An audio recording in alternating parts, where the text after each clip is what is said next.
2020년에 저는 대구에서 1년간 일을 한 적이 있습니다.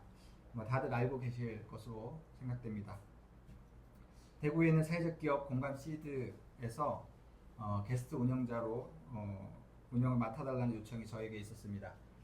그 전에 저는 이제 동작구에서 작은 게스트하우스를 운영하고 있었고 사회적 기업을 설립한 경험도 있어서 아마 이 경험이 대구에서 저를 초대하도록 했던 것 같습니다.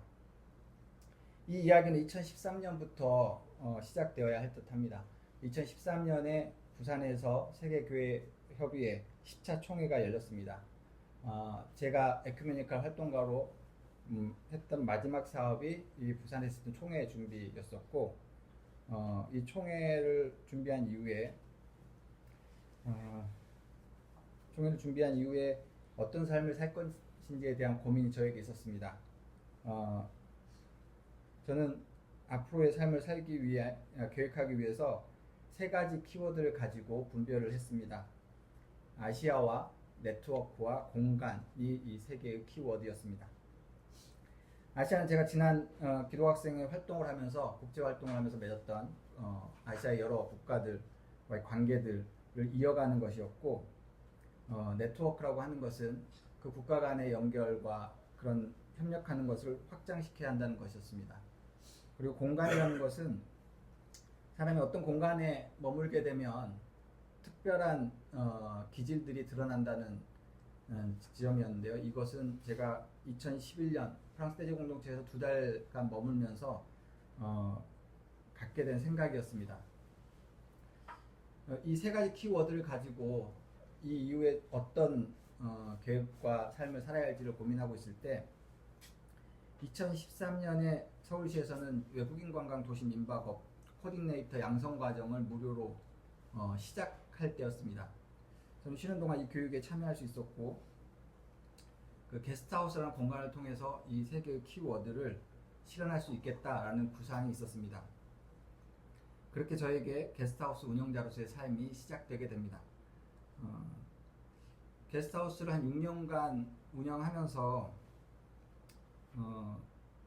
그 사회적 기업가로서의 삶도 살 수 있었고, 그동안 계획했던 그 세 개의 키워드도 어느 정도 전혀 하지 않은 건 아니지만 키워드를 맞춰가며 하려고 애를 썼습니다.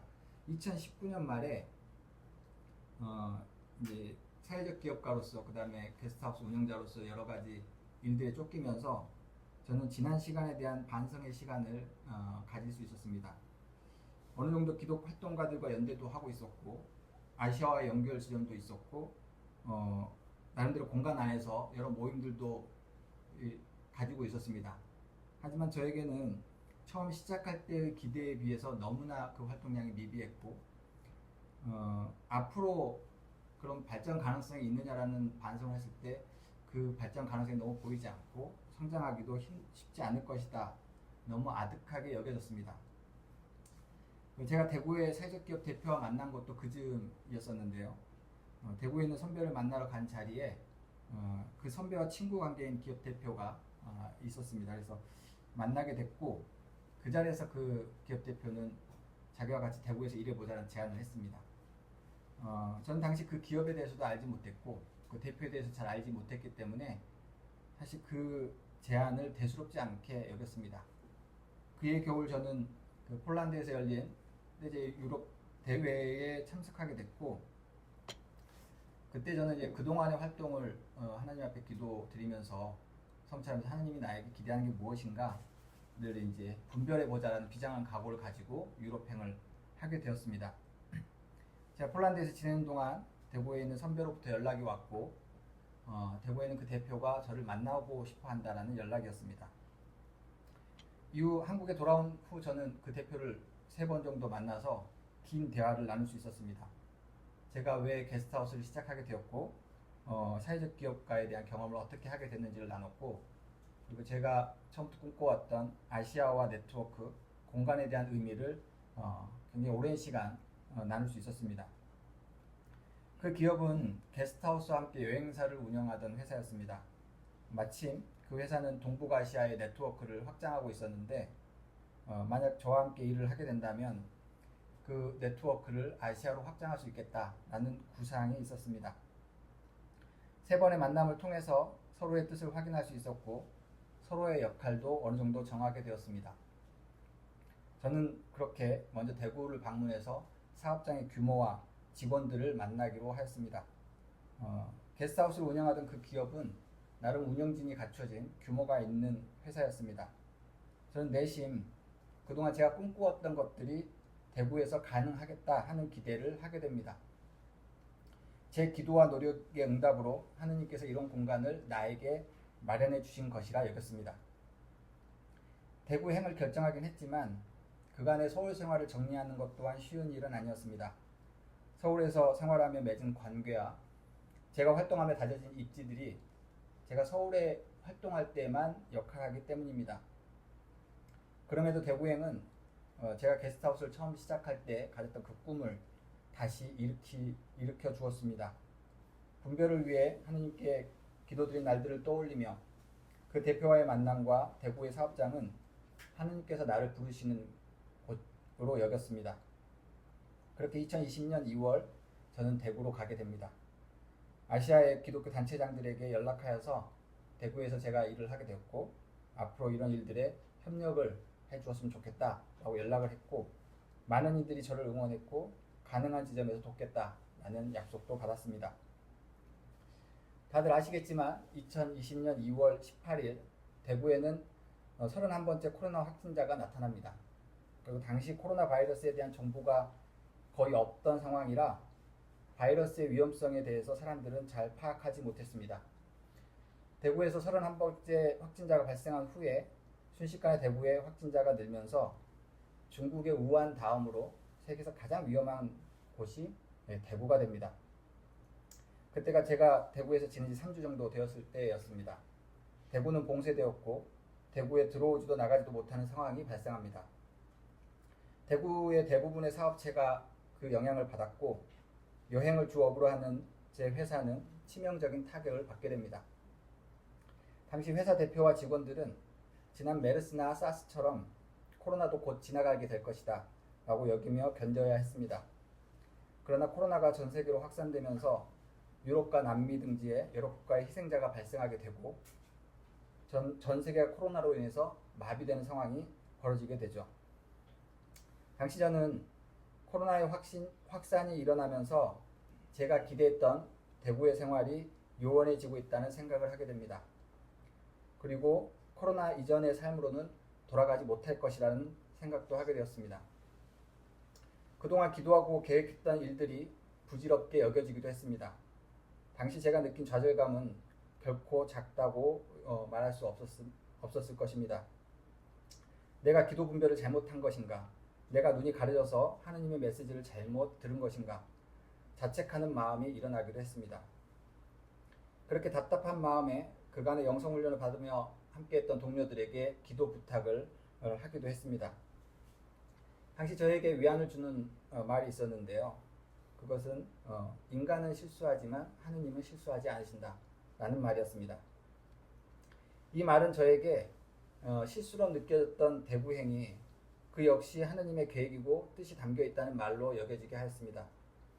그 하느님의 뜻은 하느님은 저를 대구로 보낸 그 뜻은 분별하지 않고 저는 저의 계획들을 줄추며 내가 실수한 부분은 없는지 내가 왜 이런 좌절을 경험해야 했는지를 탓하고 있었습니다. 사실 코로나는 누구도 예상할 수 없는 상황이었는데도 말이죠.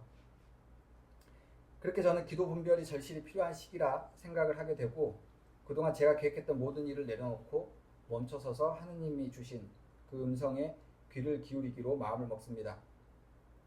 나의 삶의 주인인 하느님께서 나를 인도해 주실 것을 신뢰하며 회사에 사직서를 내고 제가 하던 모든 활동을 중단하게 됩니다. 오늘 마태복음서 본문은 예수님과 바리새파의 논쟁이 담겨있는 내용입니다. 바리새파 사람들이 예수님을 트집잡아 올무에 걸리게 할 요양으로 함정이 담긴 질문을 합니다. 황제에게 세금을 바치는 것이 옳습니까? 옳지 않습니까? 이 질문은 하느님 외에는 다른 우상을 섬기지 않는 유대인들에게 그동안 지켰던 전통에 대한 이야기이고 그렇게 황제에게 세금을 바치는 것은 하느님 외에도 지배하는, 통치하는 세력이 있다는 것을 인정하게 됩니다. 유대인의 법을 어기게 되는 것이죠. 그렇다고 황제에게 바치는 세금을 거부하게 되면 당시 유대인들을 지배하고 있던 로마에 저항하는 것이기 때문에 책 잡혀서 폭도로 몰릴 수도 있는 상황입니다. 바리새파들은 이런 함정을 가지고 예수님을 시험하게 되죠. 하느님과 황제 중에 누구를 섬겨야 하는지 함정을 두고 유도하는 질문을 합니다. 예수님은 이에 그들에게 데나리온을 가지고 오라고 요구를 합니다. 이 데나리온에 있는 초상은 누구의 것이며 이 글은 누구를 가리키고 있는 말이냐. 그러면서 이야기합니다. 황제의 것은 황제에게 돌려주고 하느님의 것은 하느님께 돌려드려라. 여러분이 보실 때는 이 데나리온이 누구의 것으로 여겨지십니까? 사람들은 나의 가족이나 나의 자녀, 나의 직장, 나의 인생이란 말을 사용하곤 합니다. 하지만 그리스도에게 이 말은 한 번쯤 검토되어야 할 필요가 있습니다. 이러한 말을 사용할 때 그 말이 담겨있는 의미가 무엇인지를 생각해야 한다는 것입니다. 우리는 하나님께서 세상을 창조하셨고 모든 것을 하나님께서 주관하신다고 고백합니다. 우리에게 주어진 것은 하나님께서 우리에게 맡기신 것이지 우리의 소유가 아니라는 이야기입니다. 그렇게 우리는 스스로를 청직이라고 고백을 합니다. 하나님께서 우리에게 맡기신 것은 어디까지일까요? 가족과 자녀, 직장, 친구, 그리고 나의 삶에 이르기까지 이 모든 것이 돌아보면 모두 하나님의 것이며 우리에게 맡기신 것입니다. 어떻게 보면 하나님이 욕심이 참 많고 독재자처럼 여겨질 수도 있습니다. 그러나 여러분, 우리의 삶을 한번 돌아보시기 바랍니다. 과연 내가 감당할 수 있었던 삶의 순간이 얼마나 되었던가를 떠올려 보십시오. 우리 각자는 나름의 어려운 순간들을 보내며 지금까지 살아왔습니다.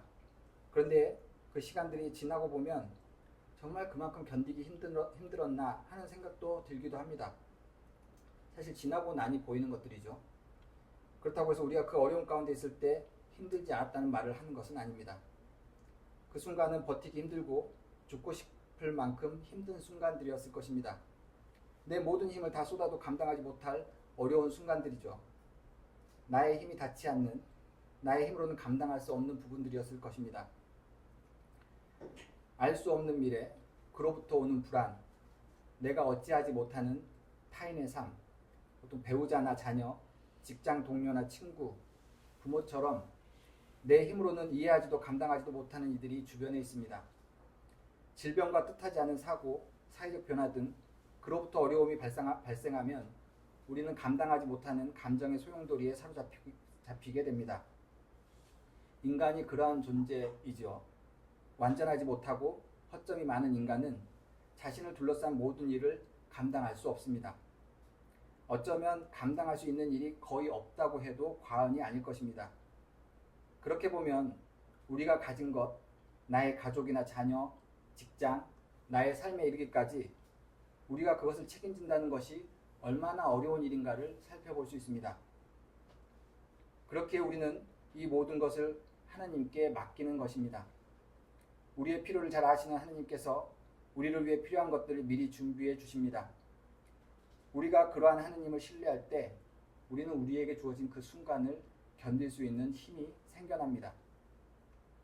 저에게 있었던 대구의 경험은 하나님 앞에 인간의 계획이 얼마나 무력한지를 절실하게 깨닫게 하였습니다. 인간의 계획은 실패할 수 있으나 하나님의 계획은 실패하지 않으신다. 그렇다면 제가 해야 할 일은 무엇이었을까요? 저는 하나님께서 저를 위해서 무엇을 준비하는지 귀 기울여 들어야 했었습니다. 동시에 제가 빠진 오류는 무엇이었는지를 살펴봐야 했습니다. 바로 오류라는 것은 제가 하나님 뜻을 분별하지 못하도록 하는 저항을 이야기합니다. 무엇이 나로 하여금 하나님과 멀어지게 하였는가? 그 안에는 하나님의 뜻을 알겠다는 듯한 오만도 제 안에 있었고 성공에 대한 기대와 욕망도 있었으며 보이지 않는 앞날에 대한 두려움과 주변 사람들로부터 받을 평가에 대한 것들이 있었던 것 같습니다. 욕망을 걷어내고 지난 시간을 돌아보면 매 순간 하느님의 은총이 아닌 순간이 없었음을 고백하지 않을 수 없습니다. 자신의 오만을 걷어내고 나면 나의 힘으로는 이룰 수 없었던 많은 순간들이 떠오릅니다. 또한 그 일들이 이루어질 수 있도록 저를 돕던 주변 사람들과 상황들을 떠올릴 수 있습니다. 어려움의 순간들은 있었으나 지나고 보면 대수롭지 않은 일들로 여겨집니다. 찬찬히 살펴보면 나의 삶이 기적이었구나 하고 여겨집니다. 하느님께서는 나의 어려움을 아시고 언제나 제 곁에서 나의 필요를 준비하고 계셨던 것입니다.